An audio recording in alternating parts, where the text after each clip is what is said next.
Bonjour à tous et bienvenue sur ma chaîne. Aujourd'hui, je vais vous montrer comment connecter une intelligence artificielle à une instance Atlassian Cloud comme Confluence ou Jira en seulement quelques clics grâce au serveur de Rovo MCP.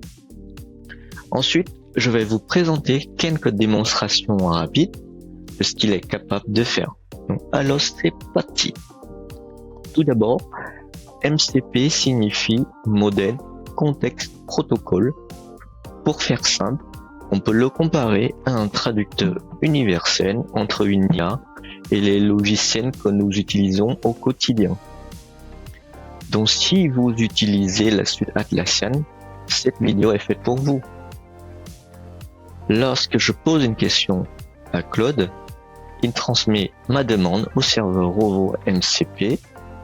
Le serveur échange avec Jira ou Confluence, récupère les informations ou réalise les actions demandées, puis renvoie le résultat à Claude. Claude va me répondre ensuite en langage naturel. Avant de commencer, nous allons vérifier que Rovo MCP est bien activé sur notre site. Donc cette étape est réservée aux administrateurs de l'organisation. On a le menu Rovo et ici Rovo MCP Server. Cette interface va centraliser tous ces paramètres liés au Rovo MCP. Lorsque cette option est activée, tous les domaines IA reconnus par Atlassian peuvent être autorisés à se connecter à l'instant. Vous avez ici la liste de toutes les IA compatibles. J'ai volontairement désactivé cette option afin de contrôler précisément quelles sont les IA autorisées. Comme vous pouvez le voir, Claude a déjà été ajouté à la liste. On va ensuite ajouter ChatGPT. Donc le tout est joué. Maintenant on va passer directement à la connexion. Donc pour Claude, on va cliquer sur ajouter un connecteur, parcourir les connecteurs et on va chercher Atlassian Rovo et cliquer sur connecter. Lorsque la première connexion, Atlassian va me demander de m'authentifier avec mon compte. Pour cette démo, j'ai utilisé un compte utilisateur et non admin. Ensuite, je vais valider l'ensemble des permissions. Je vais personnaliser ici. Pour le démo, je vais laisser par défaut. Donc, on va cliquer simplement sur accepter. Voilà, c'est fini. Pour ChatGPT, la démarche est quasiment identique. Cliquez sur connecter. Se connecter. Approuve. Et voilà. Les étapes sont légèrement différentes, mais à la fin, le fonctionnement est le même. Maintenant, on est prêt pour les démos. Pour la première démonstration, je vais demander à Claude d'analyser mon projet SKP. Plutôt de naviguer dans mon Jira ou faire des requêtes JQL, je vais simplement lui poser des questions. Donc, je vais prendre mon prompt.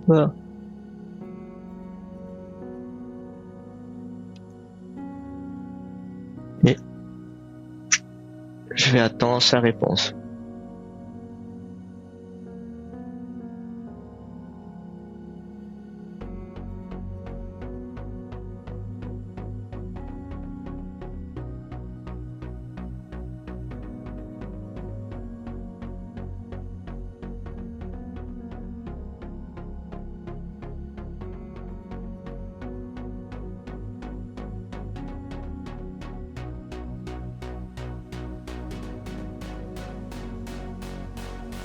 Les informations et me fournit un résumé de mon projet.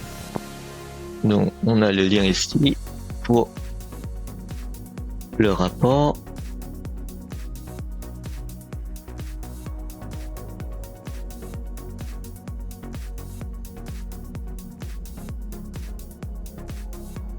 Avec des mises en page et mises en forme. C'est vraiment bluffant. Pour la deuxième démonstration, imaginons maintenant qu'une nouvelle fonctionnalité doit être développée. Plutôt de créer manuellement les tickets et les rapports, nous allons demander à Claude de préparer et générer l'ensemble de ces éléments.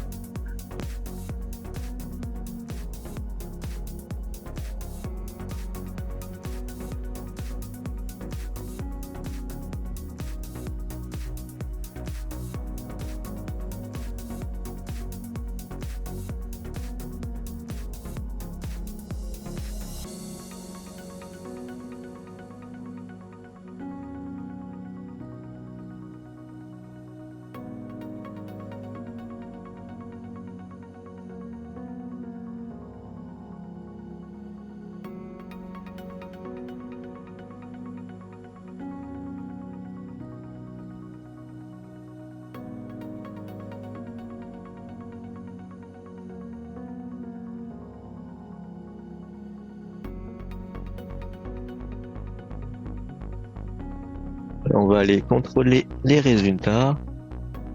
On a constaté qu'il a bien créé l'ensemble des tickets avec les liaisons entre les tickets et les dates d'estimation. Et aussi le rapport et les prévisions dans Confluence.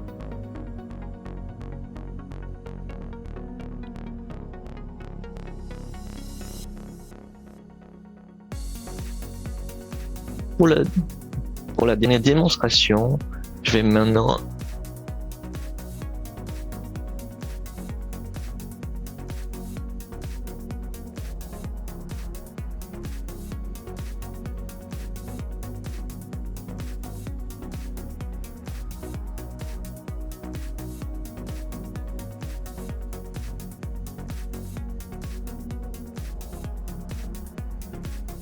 Current permet de préparer plusieurs actions dans Jira sans aller modifier chaque ticket manuellement. Allez. Voilà, c'est terminé pour aujourd'hui. J'espère que cette démonstration vous aura donné quelques idées.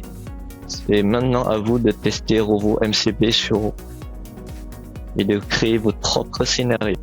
Si cette démonstration a été utile, n'hésitez pas à laisser un commentaire, à poser votre question ou à partager vos retours d'expérience. Merci